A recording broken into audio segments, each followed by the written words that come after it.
கோயில் நிதியை எடுத்து அறநிலைத்துறை தவறாக பயன்படுத்துவதாக எதிர்க்கட்சி தலைவர் எடப்பாடி பழனிசாமியின் குற்றச்சாட்டையும் அதற்கு அமைச்சர் சேகர் பாபு அளித்த விளக்கத்தையும் பார்க்கலாம்.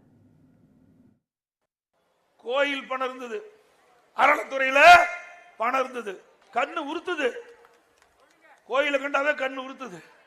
அது இருக்கிற பணத்தை எல்லாம் எடுத்து கல்லூரி கட்ட ஆரம்பிக்கிறாங்க. ஏங்க, கோயில் கட்டுறதுக்காக உங்களை போல் இருக்கின்ற நல்ல உள்ளம் படைத்தவர்கள், தெய்வ பக்தி படைத்தவர்கள் உண்டியில போய் பணம் போடுறீங்க. அது அறநிலைத்துறைக்கு சேருது. அது எதுக்காக சேருது? எதுக்காக நீங்க உண்டியில பணம் போடுறீங்க? அந்த கோயில் அபிவிருத்தி பண்ணணும், அந்த கோயில் விரிவுபடுத்த வேண்டும், அதுக்காக நீங்க போடுறீங்க. அந்த பணத்தை எடுத்து கல்லூரி கட்டல.